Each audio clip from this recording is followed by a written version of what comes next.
The final learning target for this unit is linear inequalities. So earlier in the year, we saw how to solve inequalities with one variable. Now we're going to look at inequalities on a coordinate plane.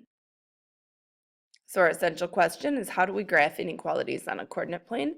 And we're going to start by looking at them in slope-intercept form. So the first thing you do is graph the equation of the line. So for slope-intercept form, you can start with the y-intercept, and then you slope as rise over run from there. The difference is whether or not the line is solid or dotted. In order to determine that, you look at the inequality symbol. If there is an or equal to, it will be a solid line, just like when we had a closed circle when we graphed our inequalities on a number line. If it's just greater than or just less than, then it would be a dotted line, like an open circle on our number line. All right, so let's start off with graphing. We had a y-intercept of 3. That's the b value in slope-intercept form. And our slope is 2, which when we put that into a fraction becomes 2 over 1. So we rise 2 and run 1. I like to use my whole graph. As you may have noticed, I kind of have a hard time graphing straight lines. So the more points that I plot, the better chance I have of making a straight line. We already determined we have a solid line because it's an or equal to, so I will connect my dots. And then we have to determine which side of our line to shade on. So this is where you choose a test point that is not on the line. If 0, 0 is not on the line, it's always the easiest test point to choose. What we're going to do is we're going to take that test point, like I said, 0, 0, substitute those values in for x and y, and determine if the inequality is true or false. If the inequality is true, we shade on the same side of the line as the test point. If it's false, we shade on the other side. So we have a 0 less than or equal to 3. Well, that answer is true, so we're going to shade everything on the same side of the line as 0, 0. Finally, we need to list 3 solutions to our inequality. We already found one with our test point. We know that 0, 0 makes the inequality true. Now we can find any other point on the same side of the line that is shaded. So for example, we could choose 2, 2. And just to show you that they do not have to have the same coordinates, we could choose -1, -5. All of these points, if we substituted them back into our inequality, would make the inequality true. One more slope-intercept form, and then we'll see how to work with them in standard form. So again, starting with my y-intercept, it's the value that's not being multiplied by the x. That's our starting value. So we're going to start at -4, and then we're going to use our slope, rise over run. Notice that our slope is negative, so remember that our line should be falling. A lot of students are tempted to go down and left when they see a negative slope because they're trying to make everything negative. But as a reminder, if you have a -2, which is going down, over -3, which is going left, you really have a positive slope because those negatives will cancel. So a negative slope means your line should fall, so make sure that your line is consistent with your slope. Next, we check our inequality symbol. Should we have a solid or a dotted line? We have y is greater than, so we will have a dotted line. We will not connect these. You can either just put arrows on it, or if you want a line that's a little bit more solid, you could make little slash marks along your line. Next, choose a test point.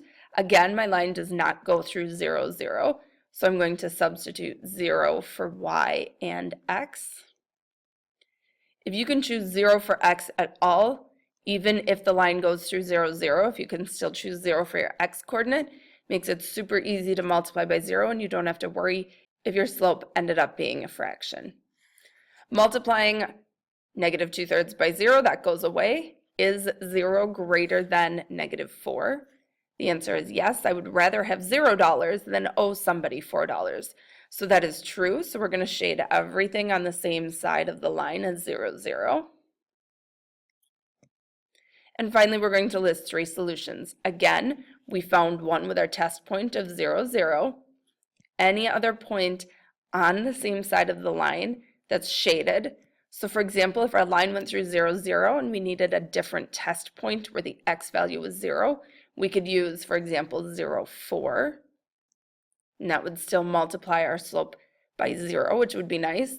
Or we could choose, let's see, we've got -2, -1 is on the same side of the line as well.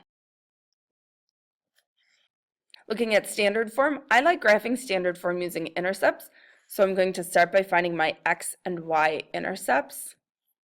Substituting 0 for y, that whole term will go away. So I have 2x is less than 6. Dividing both sides by 2, x is less than 3. So my x-intercept is 3, 0. My y-intercept, when I replace x with 0, that first term goes away. The negative sign does not. So make sure you keep that negative sign on your y. Dividing both sides by a negative. Remember, when we divide an inequality by a negative, we flip that symbol. So y-intercept is 0, -2.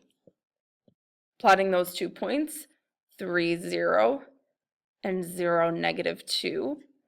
Now we're going to check to see if our line is solid or dotted. The inequality is less than, so we have a dotted line. Another option, if you're like me and you like a lot of points to connect so that you get a nice straight line, we've got our slope on the graph now. We have rise of 2, run of 3, so I can keep using my slope to make more points for myself.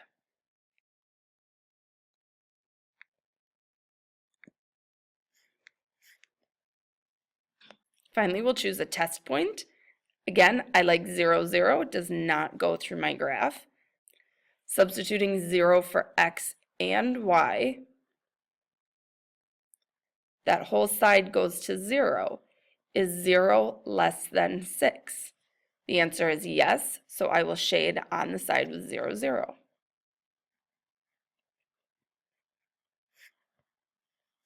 Again, I've already found one of my 3 solutions. 0, 0 works to make my inequality true. I could grab 3, 2 is on the same side of my inequality.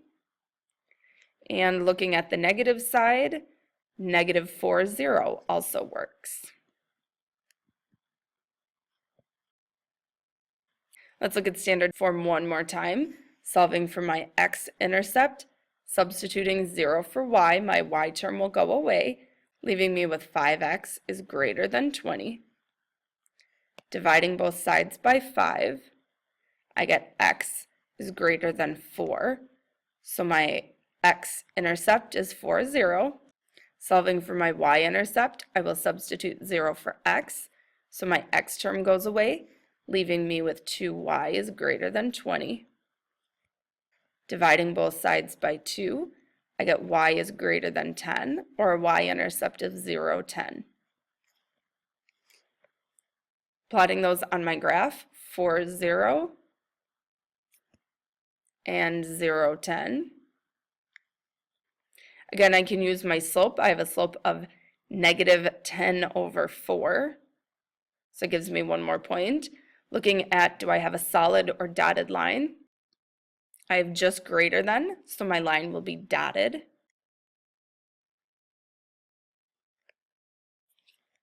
Choosing a test point to see which side of the inequality to shade. My graph does not go through 0, 0, so that's helpful.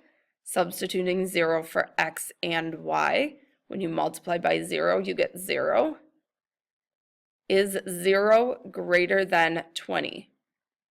We finally have an answer of no. So what we do then is shade on the other side of the line, the side of the line that does not contain 0, 0. So this time when we're listing our 3 solutions, we do not automatically use 0, 0. It did not make our inequality true. We could choose any points that are in the shaded side. So we could have a point here, which looks like it's about 6, 4. We can have a point here, 10, 0. And we can choose a point below the x-axis. We would have the point 6, -2. Looks like it works as well. Here are your you try questions. See if you can figure out which side of the line to shade on. And don't forget to check whether your line is solid or dotted.